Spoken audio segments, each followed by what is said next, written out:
habillé. L'évolution des couronnées avec des femmes plus excellées. Mesdames, Messieurs, bonsoir. Bienvenue à cette 5e édition de Miss USB. Vous savez que normalement, avec les jolies filles qui sont avec moi, salut les filles. Bonsoir, contente de vous retrouver. Et justement, nous allons avoir une belle émission aujourd'hui contournée autour des IST. Amis téléspectateurs, vous savez combien ce fléau est important au sein de la société. C'est important pour nous les jeunes de savoir l'importance de s'informer sur ces maladies, sur ces infections qui ravagent bien sûr. Pas vrai les filles? Donc nous avons bien sûr notre invité spécial, le docteur Janvier Rodrine, que je vais vous demander d'accueillir chaudement. Hein? Elle qui se fait le plaisir de nous accompagner.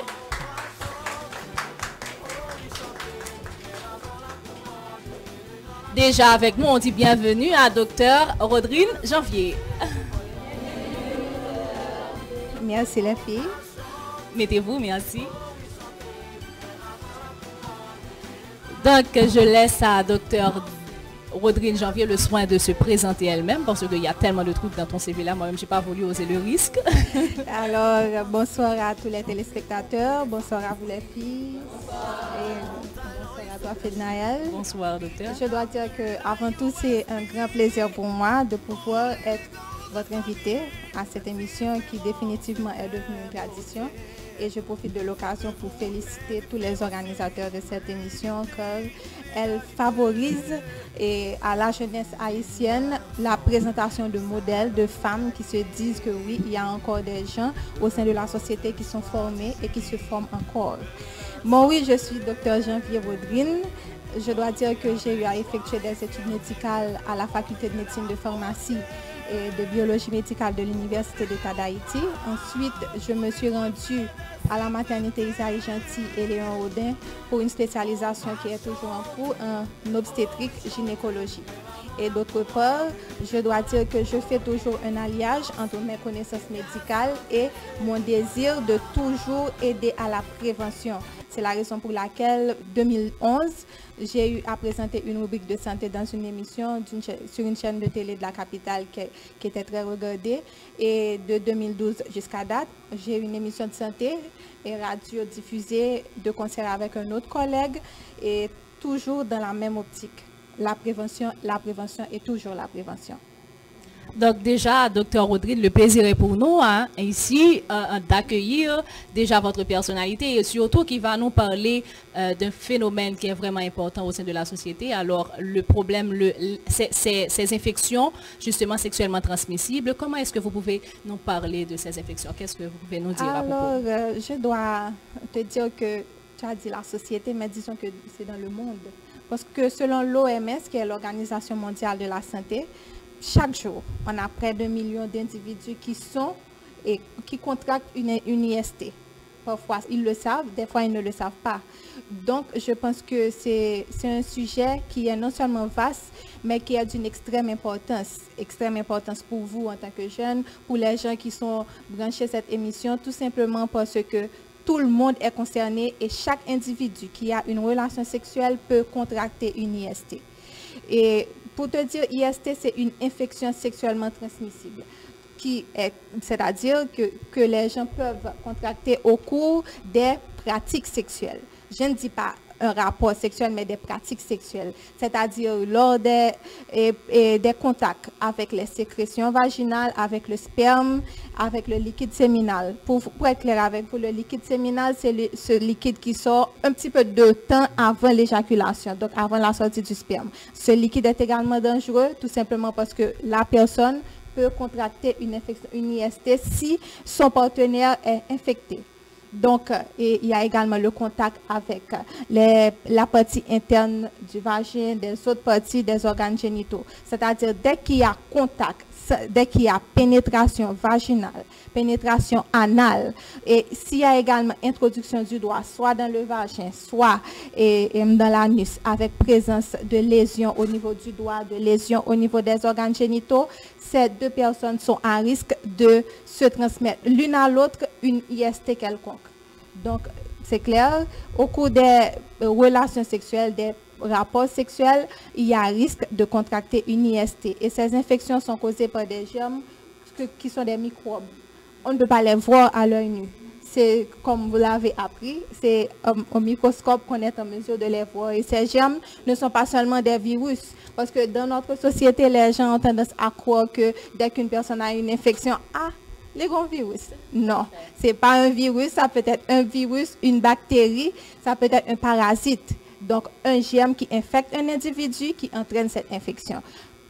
Quelles sont les IST les plus fréquentes que vous pouvez nous citer?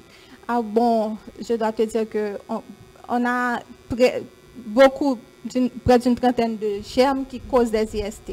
Mais quand on a pu faire des recensements, des études pour voir quels sont les IST qui sont les plus répandus à travers le monde, ils sont causés par des germes tels que les bactéries, les virus et les parasites. Donc, on a la gonorrhée, on a la chlamydiose, on a la syphilis et on a également le VIH que vous connaissez tous. On a le papillomavirus humain. C'est surtout ce virus qui est très dangereux parce que si une personne n'est pas traitée, elle est à risque à la longue de développer un cancer du col de l'utérus. Et ce cancer est très répandu, particulièrement en Haïti et chez les personnes de race noire, donc ce qui est très dangereux. Et il y a également la trichomonase qui est causée par un parasite. On a l'herpès. Et il y a deux types d'herpès. Il y a l'herpès génital qui a une atteinte au niveau de l'appareil génital et l'herpès labial. Ce qui nous intéresse surtout ici, c'est l'herpès génital. Ce qu'il faut noter, les filles, c'est qu'il y avait des infections, des signes qu'on retrouvait particulièrement au niveau du vagin. Mais avec les pratiques sexuelles telles que la fellation, le cunnilingus, l'anulingus, on a pu remarquer qu'il y a des germes qu'on a fait l'habitude de retrouver au niveau du vagin qu'on retrouve au niveau de la gorge maintenant. Donc, les risques sont un petit peu plus élevés avec l'augmentation avec les plus qu'on ajoute dans les pratiques sexuelles. Et en gros, je t'ai cité quelques des IST les plus répandus au sein de la société et dans le monde. Et comment reconnaître les IST? Quels sont les signes et symptômes qui peuvent nous faire nous rendre compte qu'il y a une IST en route? Eh bien là, c'est le hic de l'affaire. Pourquoi? Parce qu'une personne qui n'est pas versée dans le domaine médical, une personne qui n'a jamais eu à suivre des séminaires, une formation sur les IST, ce sera difficile pour elle de dire si oui ou non elle est infectée. Et aussi parce que des fois, une IST ne présente aucun signe et symptôme. La personne est totalement asymptomatique. C'est parfois au décours d'une immunodéficience, c'est-à-dire quand la personne a un problème dans le fonctionnement normal de ses globules blancs qui sont supposés défendre son organisme. Dans ce cas-ci, on a les signes qui apparaissent. Parfois également, avec les IST qui sont souvent rusés, je peux dire, il y a des signes qui apparaissent pendant un certain moment qui disparaissent ensuite. Donc, dans ce cas-ci, et je profite de l'occasion pour vous dire, mesdames, et pour le dire également à tous les amis qui sont branchés, qu'il faut aller se faire dépister. Dès qu'une personne a des relations sexuelles, elle est à risque de contracter toute IST possible. Alors, je disais, donc, parmi les signes que tu peux avoir, la personne peut avoir une petite fièvre, une fièvre qui n'attire pas son attention. Oh, tu sais, en Haïti, dans notre coutume, dès que tu as une fièvre, il y a ta grand-mère qui fait une infusion pour toi et voilà, ça passe. L'IST est toujours là. Ensuite, pour les autres signes, la personne peut ressentir des douleurs au bas-ventre. Et des douleurs de temps en temps ou encore quand elle urine, elle peut avoir des brûlures. Donc, on parle de brûlures mictionnelles.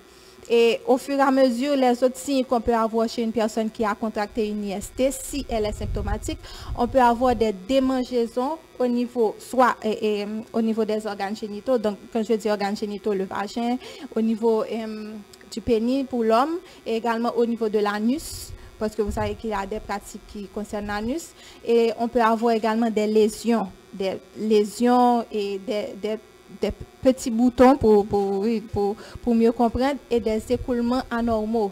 Donc ça peut être parfois franchement du pus ou des écoulements qui ont parfois une odeur ou parfois qui sont inodores. Donc ce sont là les quelques signes que tu peux avoir chez une personne qui a une IST, si elle est symptomatique. Et quand il y a l'hépatite B, dont je n'avais pas parlé tout à l'heure, pour l'hépatite B, des fois, on a ce qu'on appelle une jaunisse. Les urines sont très colorées. Tu peux regarder les yeux de la personne ont une couleur un petit peu jaunâtre. Donc, ça peut attirer ton attention, mais des fois, ces signes disparaissent et l'hépatite devient chronique à la faveur de complications redoutables telles que le cancer du foie à la longue. Donc, c'est pour te dire que ce sont ces signes.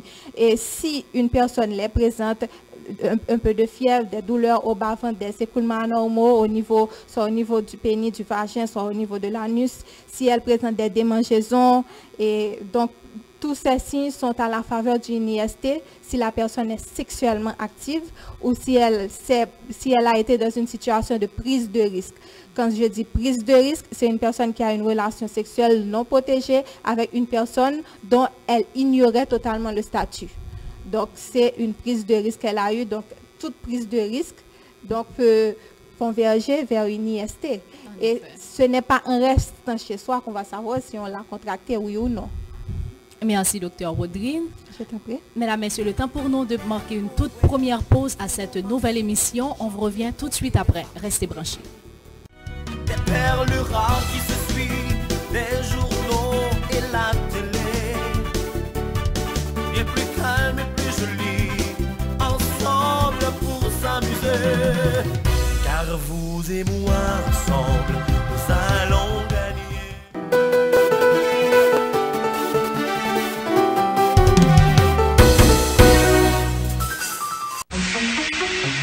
Vous êtes à la recherche d'un métier idéal pour assurer sans crainte votre avenir? DLN Coprivé. DLN Coprivé de coiffure vous offre en 2 ans une formation complète à 80% de pratique axée sur le traitement des cheveux en vous apprenant les techniques suivantes.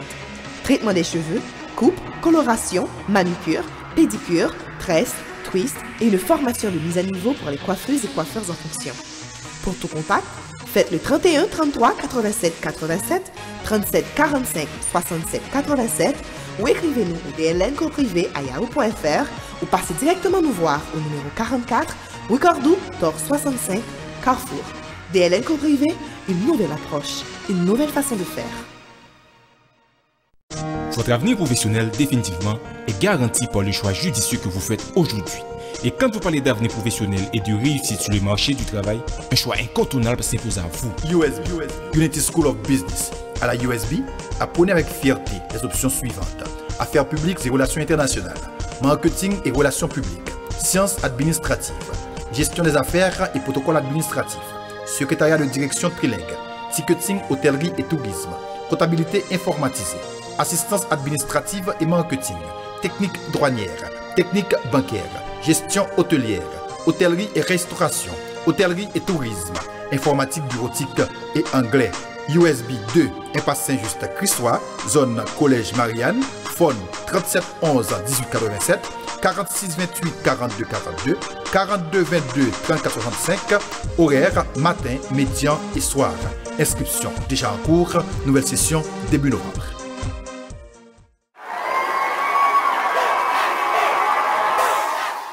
De retour après la pause, mesdames, messieurs, je vous remercie de rester des nôtres. Je rappelle que cette émission est rendue possible grâce à la collaboration de Télé Éclair, de TVA, de Télé Galaxie, de Télé Caramel, de Cotelam, de DLN Cours Privé, de Centre Technique et Artistique de René, de VIP Farm, CNI Office Supplies, de Hôtel Le Recul, de Magalex Store, de Les Trouvailles de Shirley, le corps professoral et censoral de la USB, Cabinet Hercule Édouard et Associés, Rénal Plaisir, M. Guétro Saint-Ville, Eddie Design, Azor le Maquilleur, Réseau Elohim, Variété Store, Église Évangélique Beraka, Classique Marchand Tailleur, Francisco le Maquilleur, Madame Jacqueline Pierre-Louis qu'on remercie, Madame Sheila Batelus, groupe Quédessence PM, Spectra Couture, K Destiné Production. Mesdames, Messieurs, grâce à ces collaborateurs, nous pouvons avoir cette nouvelle émission aujourd'hui. Donc, les filles, je suis sûre que vous avez des questions pour Dr. Audrine. Et qui est-ce qui va se lancer à l'eau? Déjà, Chaudrine, qu'on remercie déjà. Merci Fednaël. Bonsoir à vous les filles. Bonsoir chers téléspectateurs. Bonsoir Dr. Rodrigue Janvier. Bonsoir. Merci pour l'intervention. Comme nous savons tous que les infections transmises sexuellement sont très dangereuses. J'aimerais avoir une idée comment le sperme, le germe, bien entendu, le chlamydiose, comment ça se manifeste quand on rattrape cette infection-là, s'il vous plaît. Merci. Alors, c'est une question très importante, et importante non seulement pour toi, mais aussi pour les téléspectateurs. Et il faut bien mentionner, les IST, ce sont des infections que les gens attrapent surtout et particulièrement au cours des pratiques sexuelles, mais pas seulement au cours des pratiques sexuelles. Parce que quand tu as un échange de seringues chez des gens qui prennent de l'héroïne, donc il y a un risque de transmission de l'hépatite B, par exemple. Donc, il y a également d'autres pratiques, je t'ai dit que les autres pratiques, quand les gens sniffent, donc il y a d'autres modes de transmission. Ce n'est pas seulement au cours des relations sexuelles, sans protection, c'est surtout au cours des relations sexuelles, surtout. Alors, pour la chlamydiose, c'est une IST qui est causée par un germe qu'on appelle Chlamydia trachomatis. Ce qu'il y a, c'est que dans la majorité des cas, ça peut être totalement asymptomatique. La personne traîne son infection et ne présente aucun signe. Au fur et à mesure, donc, on peut avoir les signes d'infection tels que des brûlures mictionnelles, des douleurs au bas-ventre et des infections urinaires à répétition. Donc, la personne qui n'est pas bien informée, bien formée, va rester chez elle et ne va pas décider d'aller à l'hôpital. Tout simplement parce qu'elle manque d'informations, ou du moins parce qu'elle est un petit peu négligente sur ce sujet. Mais imagine-toi cette personne dans 5 ans, dans 3 ans ou dans 1 mois qui décide de se marier et qui fait face à des problèmes de fertilité. Et c'est là qu'on a les complications de la chlamydia, où cette personne est enceinte et quelques temps, soit quelques semaines après avoir appris qu'elle était enceinte, elle se rend chez le médecin avec passage de sang de quantité de sang par le vagin, tout simplement parce qu'elle a une grossesse qui ne se fait pas au sein de l'utérus, mais plutôt en dehors de l'utérus. C'est ce qu'on appelle grossesse extra-utérine ou grossesse ectopique. Pourquoi? Parce que quand tu as une chlamydiose et que tu ne traites pas, ce qu'on peut avoir comme complication, c'est une atteinte au niveau des trompes. Donc, on peut avoir une infection au niveau des trompes de l'utérus. Si jamais la personne traîne cette infection, ça peut être à la faveur de problèmes de stérilité. Et entre autres, on peut avoir également une grossesse qui se fait en dehors de l'utérus à cause de cette complication qu'on a au niveau des trompes. Ça, c'est surtout pour les femmes. Pour les hommes également, on peut avoir des complications au niveau des conduits qui sont responsables en tout cas, je ne sais pas comment bien vous expliquer. En tout cas, des conduits, on peut avoir également des infections au niveau des conduits pour les hommes, ce qui est à la faveur de problèmes de stérilité aussi. Donc, et pour te dire, c'est tout ce qui est important à savoir sur la chlamydiose qui peut sensibiliser une personne à aller à l'hôpital pour se faire traiter rapidement. Je suis sûre que les filles ont d'autres questions. N'est-ce pas, Gerdit? En effet. Merci, Fednaël. Bonsoir, les filles. Bonsoir, chers téléspectateurs. Bonsoir, docteur Janvier. Bonsoir. Ma question est la suivante. N'y a-t-il pas d'IST qui sont traitables? Si oui, est-ce que vous pouvez nous en citer quelques-unes? Merci. Alors, selon l'Organisation mondiale de la santé, parmi les IST les plus répandus, on peut répartir 4 IST qui peuvent être traités. Mais ce qu'il faut noter, c'est que dès qu'une personne qui a été traitée s'expose aux autres, à la même situation qui a causé le fait qu'elle ait contracté l'infection, donc elle est à risque d'avoir cette infection à nouveau. Donc, parmi les infections qu'on peut traiter rapidement, on a la trichomonase, et on a également la gonorrhée, il y a également la chlamydiose et la syphilis. Ce sont ces 4 infections que l'Organisation mondiale de la santé a révélé qui peuvent être traitées si la personne se rend dans un milieu hospitalier et suit correctement le traitement qu'on lui a administré.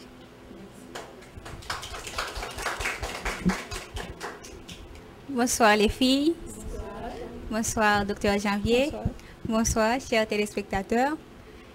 Madame Janvier, si une personne est déjà infectée, quel comportement doit-elle avoir? Alors, une personne qui a l'impression qu'elle a une IST ou qui a une situation de prise de risque, elle doit se rendre dans un milieu hospitalier.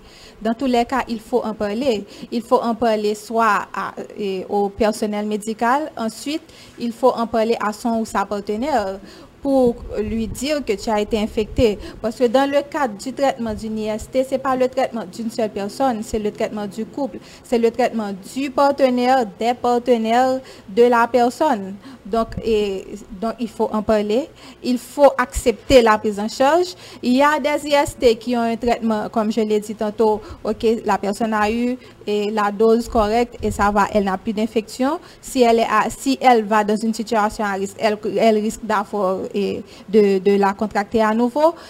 Par contre, il y a d'autres IST pour lesquels on a des traitements à vie, tels que le VIH, le virus de l'immunodéficience humaine. Dans ce cas-ci, la personne prend des antirétroviraux, des ARV, durant toute la durée de sa vie, et on va se baser sur des tests qu'on aura réalisés pour voir comment agencer le traitement pour elle.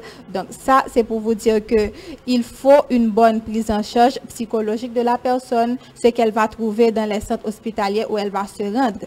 Donc une personne qui a une IST ne doit pas avoir peur d'en parler. Au contraire, c'est en parlant qu'elle va pouvoir faire face aux différentes retombées physiques, psychologique, économique et surtout familiale que cette IST peut avoir sur elle, particulièrement sur ses progénitures. Une femme enceinte qui n'a pas eu de traitement et qui présente une IST a le risque d'infecter le bébé. Donc, il faut cette prise en charge, il faut cette sensibilisation, cette conscientisation et surtout pas de stigmatisation.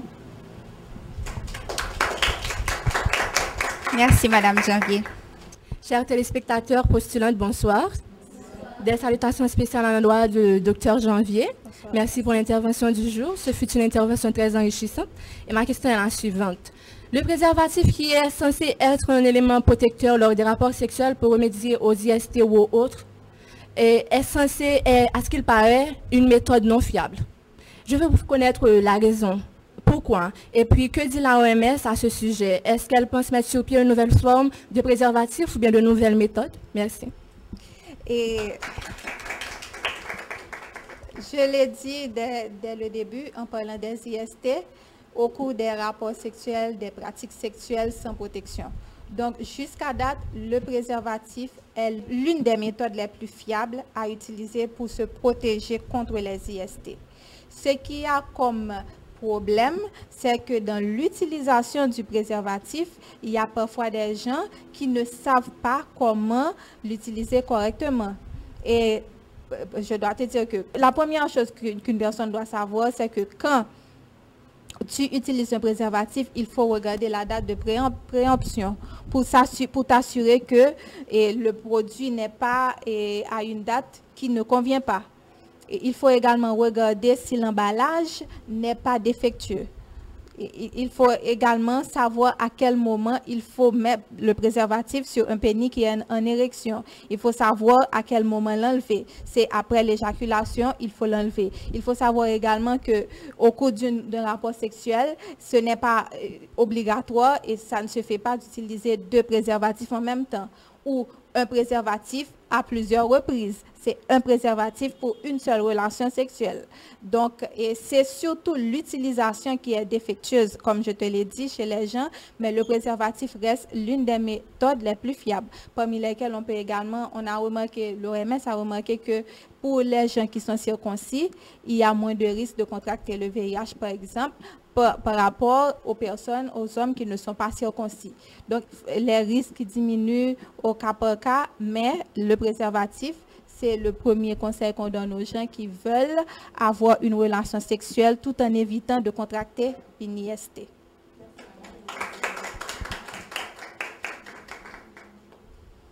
Bonsoir téléspectateurs, bonsoir Dr Janvier. Bonsoir.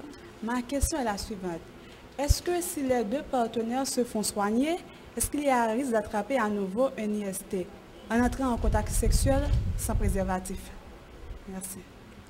Avoir des relations sexuelles sans préservatif est une prise de risque et de la part de l'un ou de l'autre partenaire.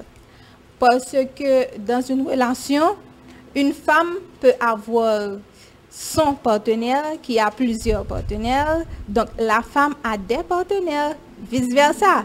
Donc, accepter d'avoir des relations sans préservatif ou avec préservatif, et il faut savoir choisir la méthode qui te permet de te protéger. Les méthodes de planification familiale telles que les pilules, telles que les injections ne protègent pas contre une IST. Donc, avoir des relations sans protection est un risque. C'est une prise de risque. Donc, parce que traité ou pas, tu es toujours à risque sans protection. Merci.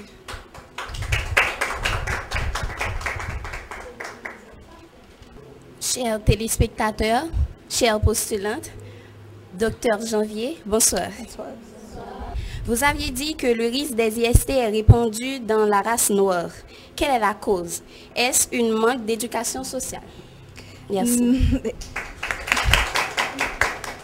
Je n'ai pas dit que le risque est répandu chez la race noire. J'ai surtout parlé du cancer de col de l'utérus qui est lié au papillomavirus humain. Donc, une personne qui a eu des relations sexuelles non protégées, qui a été en contact avec ce virus, non, et on sait que dans les pays, surtout les grands pays, il y a un vaccin qui est disponible. À un certain moment, on en a parlé en Haïti. Donc, le vaccin est disponible dans certains pays pour se protéger contre ce virus.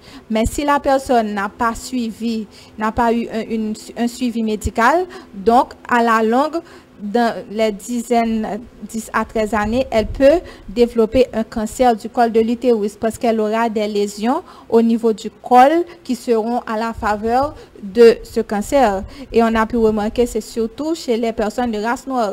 Quand on a des gens qui vivent également dans des conditions socio-économiques précaires, tu sais qu'on a les mœurs qui sont un petit peu plus répandues.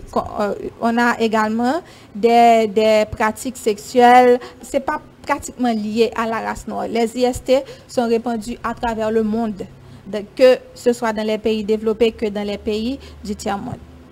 Merci.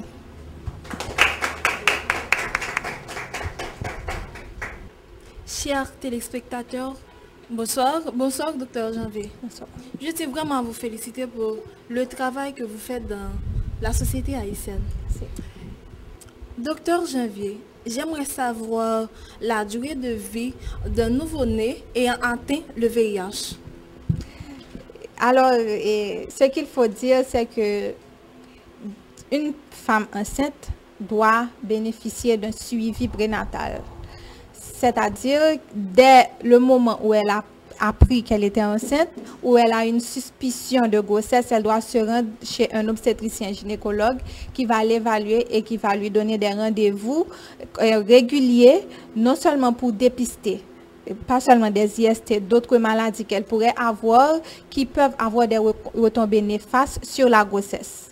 Alors, une femme qui est atteinte du VIH, du virus de l'immunodéficience humaine, elle doit bénéficier d'une prise en charge spéciale pour favoriser une prévention de la transmission du VIH de la mère à l'enfant. C'est tout ceci pour diminuer le risque de transmission du VIH. Et il y a également d'autres méthodes qu'on va mettre en place quand la personne doit accoucher. Quel est le type d'accouchement qu'on doit, c'est le mode d'accouchement, la voie qu'on doit préconiser pour elle. Donc, c'est une prise en charge intégrale pour diminuer ce risque.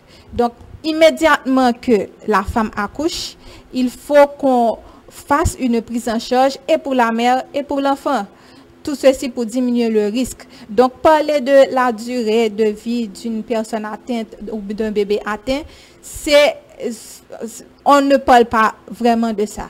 On fait une prise en charge pour favoriser un meilleur mode de vie et à la mère et au bébé qui vient de naître. Mesdames, Messieurs, voyons comment il est urgent de comprendre ce que c'est ce fléau au sein de la société et qui ravage, on dirait, le monde. Donc, c'est l'intérêt de cette émission aujourd'hui, cette nouvelle émission qui est rendue possible, bien sûr, grâce à la collaboration de Télé Éclair, de TVA, de Télé Galaxie, de Télé Caramel, de Côte-Lame, de DLN Cours Privé, de CETA, Centre Artistique de René, de Francisco le Maquilleur, de Magalex Store, les trouvailles de Shirley, le corps professoral et censoral de la USB, cabinet Hercule Édouard et associés, de Rénal Plaisir que nous remercions, Monsieur Gétro Saint-Ville, Monsieur Eddy Design, Azor le Maquilleur, Réseau Elohim, Variété Store, Église Evangelica Beraka, Classique Marchand Tailleur, Madame Jacqueline Pierre-Louis que nous remercions, Madame Sheila Batelus, Groupe Quintessence PM, Spectra Couture, K, Destinée Production. Les filles, je vous demande d'applaudir nos sponsors. Et sur ce, amis téléspectateurs, nous allons marquer notre deuxième pause. On vous revient tout de suite après.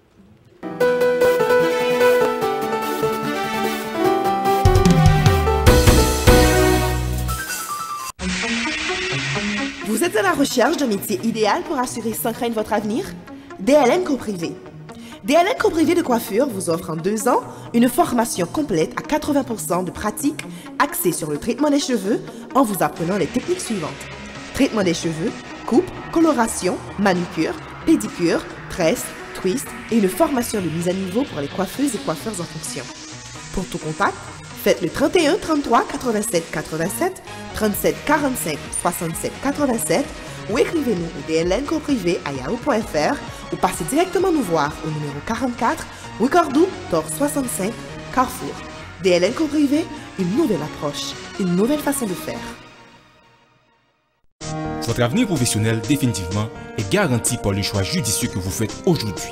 Et quand vous parlez d'avenir professionnel et de réussite sur le marché du travail, un choix incontournable s'impose à vous. USB, Unity School of Business. À la USB, apprenez avec fierté les options suivantes. Affaires publiques et relations internationales, marketing et relations publiques, sciences administratives, gestion des affaires et protocoles administratifs, secrétariat de direction Trileg, ticketing, hôtellerie et tourisme, comptabilité informatisée, assistance administrative et marketing, technique douanière, technique bancaire, gestion hôtelière, hôtellerie et restauration, hôtellerie et tourisme, informatique bureautique et anglais. USB 2, impasse Saint-Just Crissois, zone Collège Marianne, phone 37 11 18 87, 46 28 42 42, 42 22 34 65, horaire matin, médian et soir. Inscription déjà en cours, nouvelle session début novembre.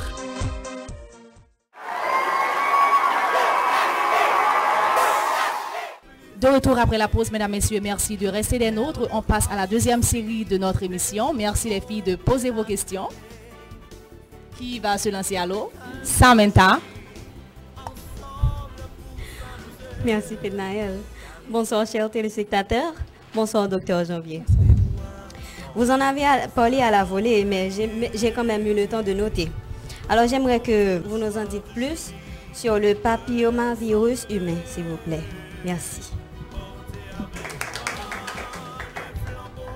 Alors, pour le papillomavirus humain, ce virus peut causer des lésions non seulement au niveau du vagin, du pénis, mais même au niveau du col, au niveau de la vulve, en tout cas des organes génitaux, qu'on appelle condylome.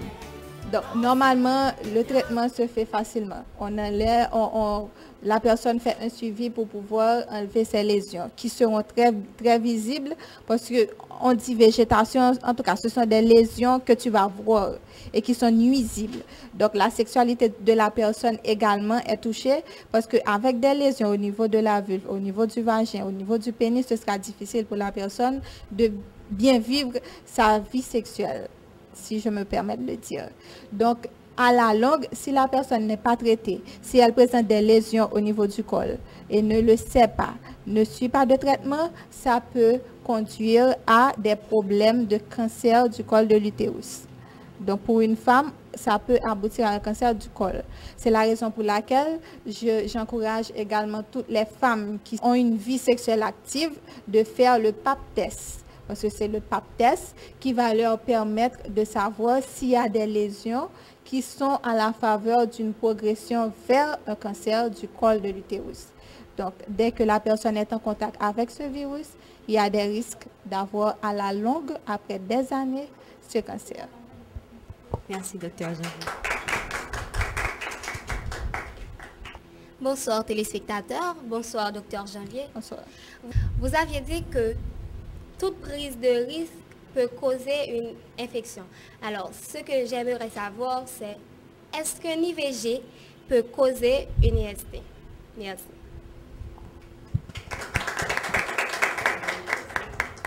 Une IVG, c'est une interruption volontaire de grossesse. Donc, il faut une IVG, une femme qui a l'habitude de pratiquer des avortements à répétition, c'est une personne qui a des relations sexuelles sans protection, si elle est enceinte. Donc, c'est une personne qui est donc à risque d'avoir une IST. Ce n'est pas l'IVG qui est lié à cette IST, mais c'est le comportement sexuel, je peux dire, irresponsable de la personne qui est à la faveur de cette IST. Une personne qui a plusieurs avortements à cause des relations sexuelles sans protection, si elle avorte, c'est tout simplement parce que ce sont des grossesses non désirées. Donc, elle est à risque d'avoir cette IST à cause du comportement sexuel, mais il n'y a pas de rapport entre IVG et le fait de contracter une IST. La prise de risque, c'est le fait d'avoir des pratiques sexuelles sans protection. Et le fait que tu es sans protection, tu n'as pas une idée du statut sérologique ou de tes partenaires. Dans ce cas-ci, tu es à risque s'ils sont infectés.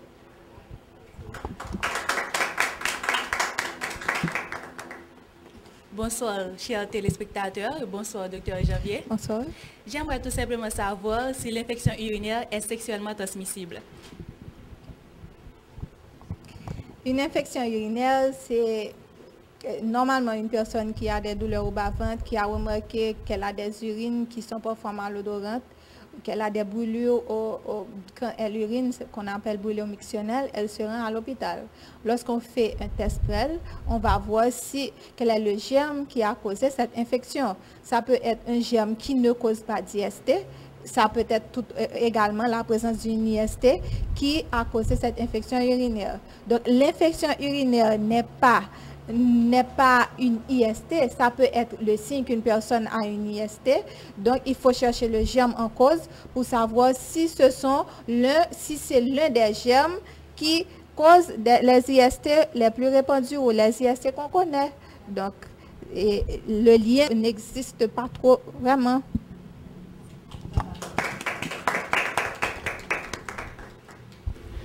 Chers téléspectateurs, bonsoir. Docteur Janvier, bonsoir. Bonsoir. Docteur Janvier, les jeunes ont souvent tendance à adopter un comportement sexuel irresponsable. Quels seront vos conseils pour eux? Merci.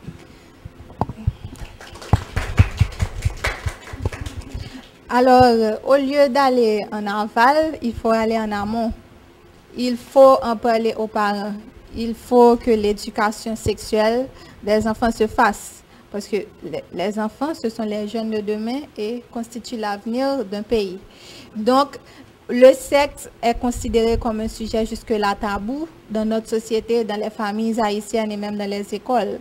Alors, il est donc important pour que les parents apprennent à s'engager dans l'éducation sexuelle de leurs enfants, ce qui va leur permettre à l'avenir d'avoir un comportement sexuel responsable.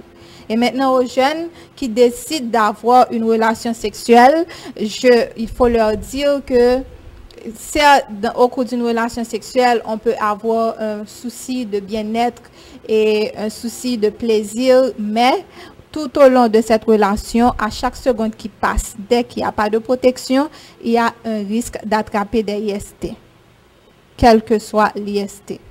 Et l'autre chose qu'il faut mentionner également, c'est que pour les couples de jeunes par exemple, il faut avoir un certain comportement. C'est pour cela que dans tous les programmes, on préconise la fidélité des deux partenaires.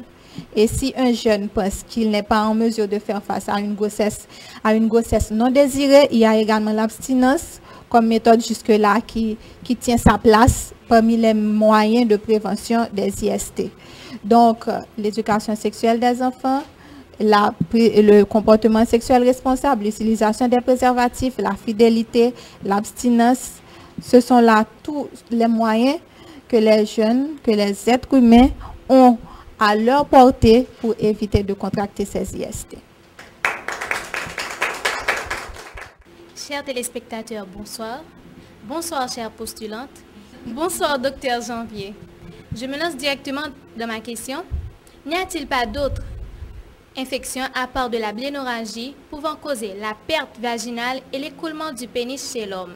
S'il y en a, quelles sont les méthodes à suivre pour éviter ou pour traiter cette infection? Merci. Et ce sont toujours les mêmes conseils que je continuerai à prodiguer. Une IST qui se complique peut entraîner des signes tels que des démangeaisons. Là, on a surtout la gonorrhée, comme tu l'as dit, qui donne des écoulements purulents chez l'homme. Alors, ce qu'il faut noter également, c'est que quand les personnes ont ces genres de manifestations, de signes, de symptômes, il faut qu'ils se rendent à l'hôpital pour qu'on puisse faire une prise en charge intégrale pour eux. Et les méthodes de prévention, je viens de les citer, l'abstinence, la fidélité, l'utilisation de préservatifs. Et ce sont tous là des méthodes qui vont les aider à éviter ces genres d'infections. Je remercie Dr Janvier qui a pris le soin de répondre à toutes les questions et je crois que les filles sont toutes satisfaites, hein, la fille?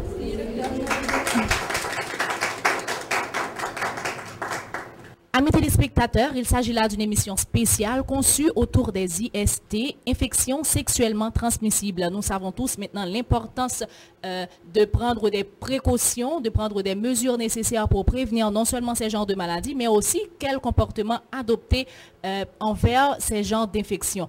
Donc, amis téléspectateurs, je crois que l'intérêt était aussi des vôtres d'apprendre avec nous, de vous informer avec nous sur ce fléau.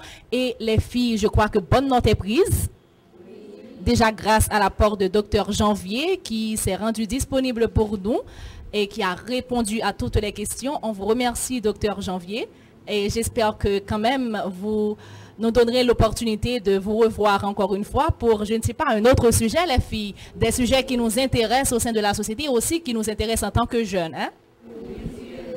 Alors c'est à moi de te remercier Fidnaël parce qu'à chaque fois que j'ai l'opportunité d'utiliser la presse parlée ou écrite pour pouvoir faire passer mes recommandations, les moyens de prévention à l'égard d'une jeunesse qui faute d'informations à un comportement irresponsable, à l'égard des familles qui malheureusement, de certaines familles qui malheureusement ne sont pas en mesure de faire correctement l'éducation sexuelle de leurs enfants, tout simplement parce qu'il y a des sujets qui sont tabous et qu'il faut éviter. Alors c'est pour moi une bonne opportunité de faire le distinguo entre ce qui est bon, ce qui est mauvais, ce qui est réel, ce qu'il faut appliquer.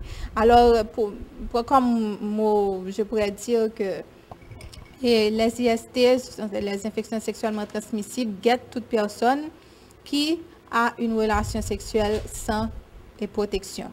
Et il y a des comportements, des attitudes à adopter, la fidélité, l'abstinence, l'utilisation de préservatifs. Et tout ceci va permettre à tout un chacun de pouvoir éviter de contracter ces infections. Si jamais vous avez une prise de risque, il faut aller faire une visite médicale, aller voir un gynécologue, aller voir un neurologue qui pourra vous aider à faire correctement la prise en charge de votre IST si jamais vous en avez une. Et toute personne, normalement, doit avoir des visites médicales régulières. Homme ou femme doit avoir un suivi, doit avoir son gynécologue personnel, son neurologue, tout simplement pour éviter d'avoir ces IST qui peuvent causer des effets délétères sur leur reproduction à l'avenir, sur un bébé si jamais elles sont enceintes, parce qu'on peut avoir un fœtus qui est mort au sein de l'utérus, c'est-à-dire un bébé qui n'arrive pas à terme, qui est mort ou qui présente des malformations, des troubles, tout simplement parce que la mère avait une IST et qu'au cours de sa grossesse, elle a décidé de ne pas suivre. Donc, c'était un plaisir pour moi d'être avec vous et à vous toutes, je souhaite et bonne chance. À un certain moment, j'avais également eu une expérience telle que la vôtre. Je sais que c'est assez stressant, mais l'important, c'est de donner le meilleur de vous-même et tout ira bien.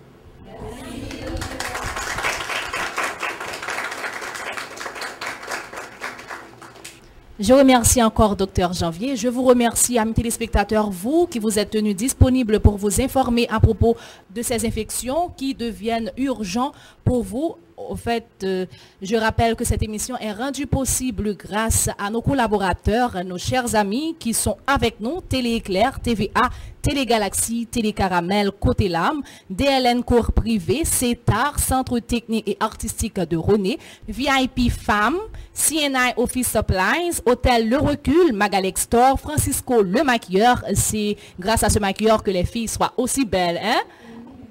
Les trouvailles de Shirley, le corps professoral et censoral de la USB, cabinet Hercule Édouard et associés, Rénal Plaisir, Monsieur Gétro Saint-Ville, Eddie Design, Azor le maquilleur qui a rendu les filles aussi belles, Réseau Elohim, Variété Store, Église évangélique Beraka, Classique Marchand Tailleur, Madame Jacqueline Pierre-Louis, Madame Sheila Batelus, Groupe Quintessence PM, Spectra Couture, CAS, Caisse d'Assistance Sociale, Destinée Production, Comité Central de la USB et bien sûr, vous, amis téléspectateurs qui branchez cette émission et aussi qui allez supporter les postulantes tout au cours de leur parcours. Déjà, nous vous souhaitons bonne chance avec ces postulantes. C'est sûr qu'elles vont faire le plaisir de vos yeux et avec leur sourire. Déjà, vous dites au revoir et à bientôt à vos téléspectateurs.